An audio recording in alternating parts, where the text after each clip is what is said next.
ఈ 2026లో నేను చెప్పేటువంటి 5 రాశులు ఏనుగు కుంభస్థలాన్ని కొట్టబోతున్నారు. సో ఏనుగు కుంభస్థలం అంటే ఏంటండి? ఏనుగు అనంటే మనకి అందనంత ఎత్తులో ఆకాశంలో ఒక తారలాగా దేదీప్యమానంగా వెలగబోతున్నారు.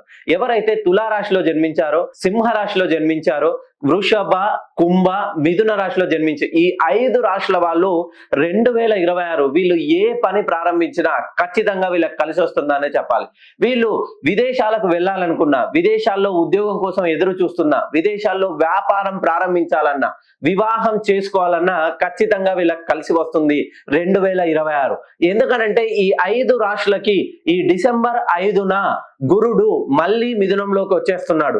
ఎప్పుడైతే మిథునంలోకి గురుడు మళ్ళీ వస్తాడో అప్పటి నుండి 2, 5, 7, 9, 11 స్థానాల్లో ఉన్నటువంటి మనకి ఈ రాశులకి గురుబలం పెరుగుతుంది.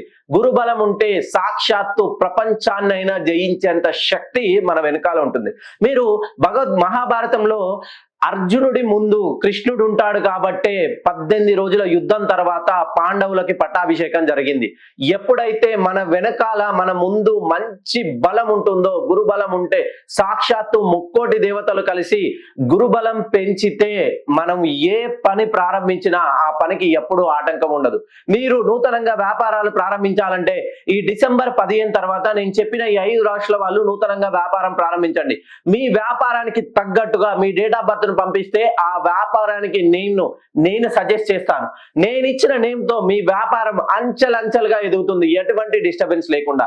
ఈ 5 రాశుల వాళ్ళు, తులరాశి వాళ్ళు కానీ, సింహరాశి వాళ్ళు కానీ, వృషభ రాశి వాళ్ళు కానీ, కుంభరాశి వాళ్ళు కానీ, మిథున రాశి వాళ్ళు కానీ, ఈ రాబోయే 2026 మీరు అంత ఉన్నతంగా ఎదగబోతున్నారు.